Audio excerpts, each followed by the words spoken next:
하늘 부모님과 아담 해와가 부모와 자식의 관계가 되는 것이었습니다. 무형으로 계시는 하나님은 아담 해와의 치를 쓰시고 이 피조 세계를 다스리는 참부모가 되는 것이었습니다.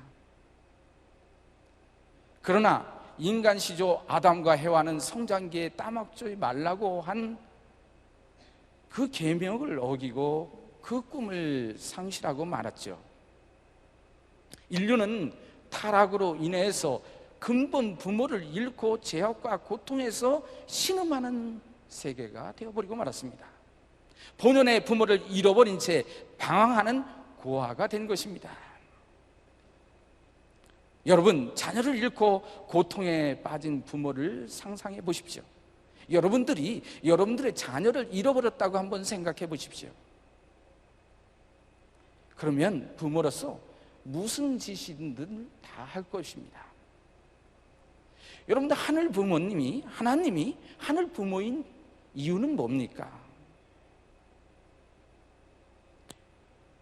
인류가 타락하고 6,000년이 지나서도 구원 섭리를 하신다는 사실이에요.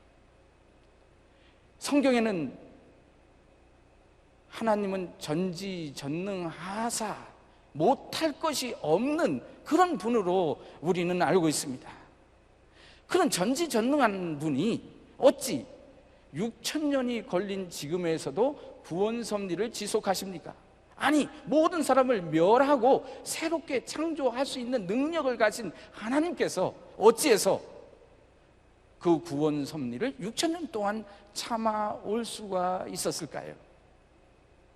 이것은 단편적으로 얘기하면 하나님이 인류의 부모가 아니시라면 그런 구원 섭리를 하시지 않을 것입니다. 자, 아담과 해와가 타락하지 않았다면 인류 세계는 어땠을까요?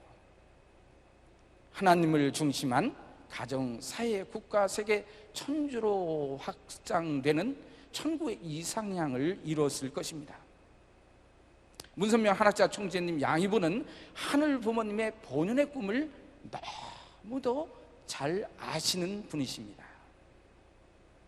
그러므로 타락한 인류를 끝까지 구도하여 인간과 하늘 부모님이 본연의 부자지 인연을 회복하도록 섭리를 이끌어 오셨습니다. 자, 그런 면에서 오늘 강의는 하늘 부모님의 잃어버린 꿈 다시 회복해 나가야 하는 인류 세계, 신평화 통일 세계 이상이라는 그 제목으로 이 말씀을 하고 있는 것입니다. 그 업적을 소개하고 있는 것입니다. 먼저 양인물의 탄생 배경을 말씀드리겠습니다.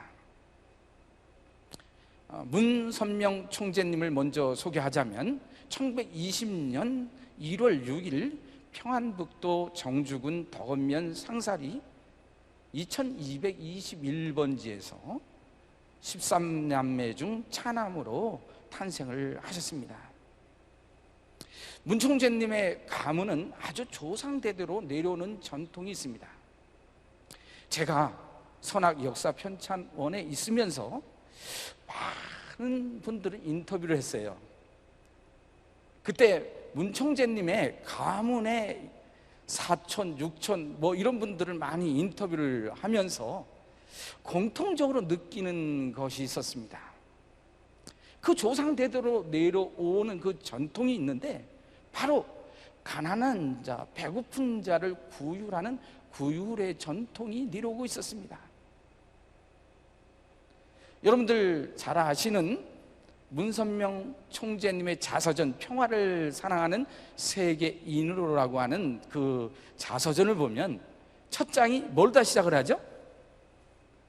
네, 밥은 사랑이다 라고 시작을 합니다.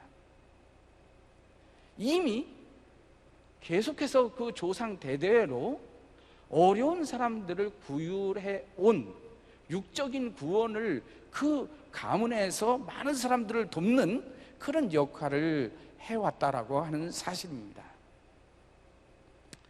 우리가 일본의 지배를 당하기 전에 대한민국은 그 전라도, 경상도 사람들이 이제 그 중국의 만주로 상인들이 왔다 갔다 할 때 이 정주고을은 그 길목에 있었습니다.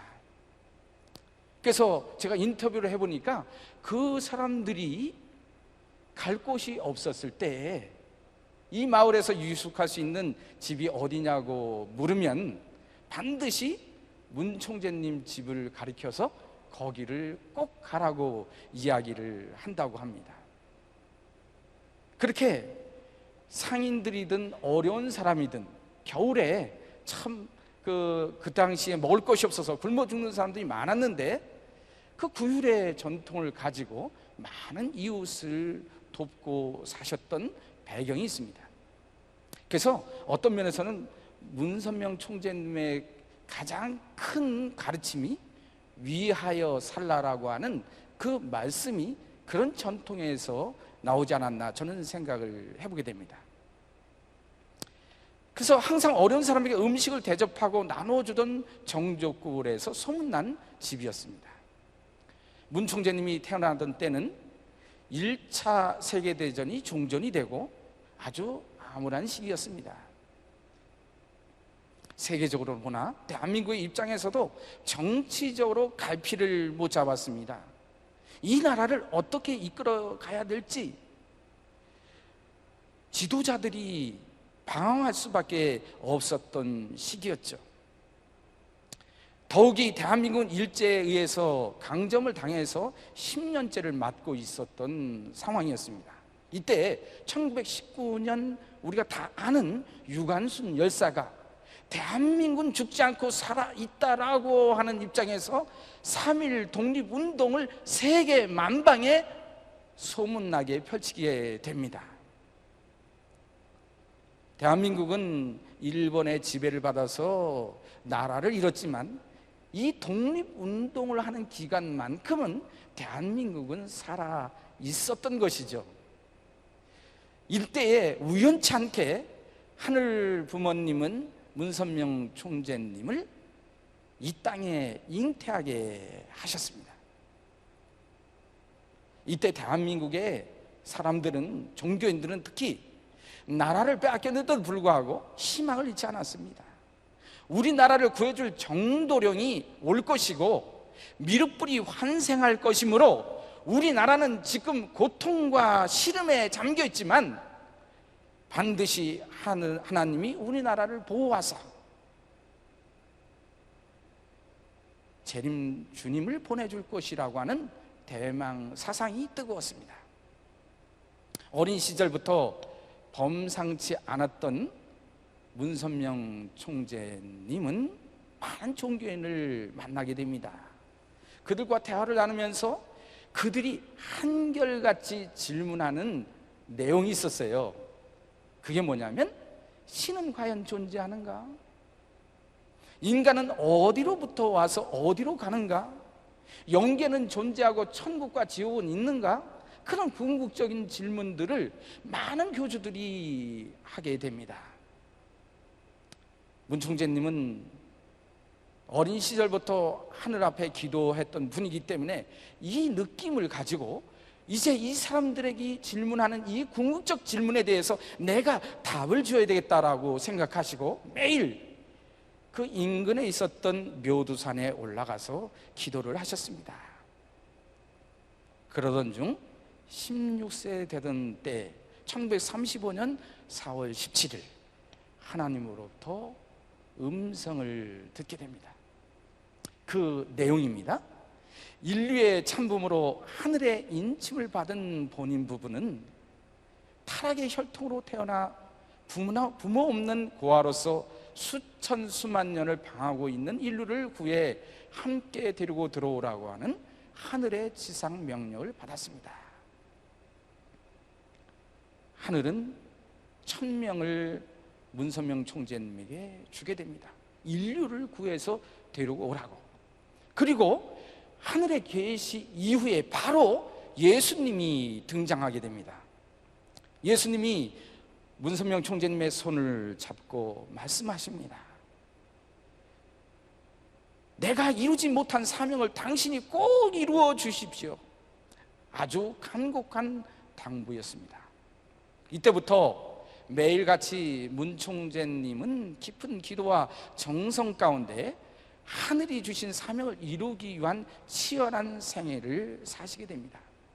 무엇보다 인생과 우주, 역사의 근본적인 진리를 찾고자 분투하셨고, 하나님과 인류와의 관계를 계도해야 되겠다고 생각하셨습니다. 부모를 잃고 방황하는 이 무리들, 근본 부모이신 하늘 부모님을 가르쳐 줘야겠다는 생각을 갖게 되신 것이죠. 이 고아와 같이 사탄을 부모로 모시고 사는 인류를 어떻게 하늘 부모님께로 인도할 것인가, 고민을 하시면서, 연구를 하시면서 공생의 노정을 준비하셨습니다. 여러분에게 이 시간 저는 질문을 하나 드리고 싶습니다. 여러분은 하나님과 인간의 관계가 어떤 관계라고 설정하고 사시나요? 어떤 종교에서는 주종의 관계라고 믿는 종교도 있고, 그냥 하나님은 신일 뿐 우리하고는 상관없다고 생각하는 분들도 있어요. 그냥 창조주일 뿐이다라고 생각하는 사람들도 있어요. 여러분, 만약에 다른 종교에서 그 종교를 폄하하는 것은 아닙니다만, 다른 종교에서 주장하는 그 교파가 있죠. 인간과 하나님은 어떻게 주종의 관계다, 어떻게 신과 인간이, 부모와 자녀의 관계가 성립될 수 있느냐고 이야기하는 사람들도 있습니다. 여러분, 부모와 자식의 관계가 아니고 주종의 관계라면 여러분은 신앙할 필요가 있을까요?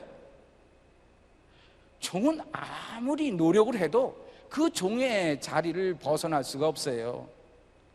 그 주인의 자리와 연관성을 맺는 게 한계가 있다는 말씀이죠. 그런데 부모와 자식의 관계는 혈연적으로 연결되어 있어요. 상속권이 있어요.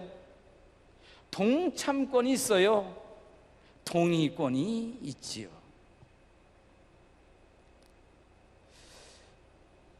하늘 부모님과 인간의 관계는 분명 우리가 앞에서도 6,000년을 기다렸던 하나님의 입장, 이 부모와 자식의 관계래야만, 그 설정이래야만 이해되는 것입니다.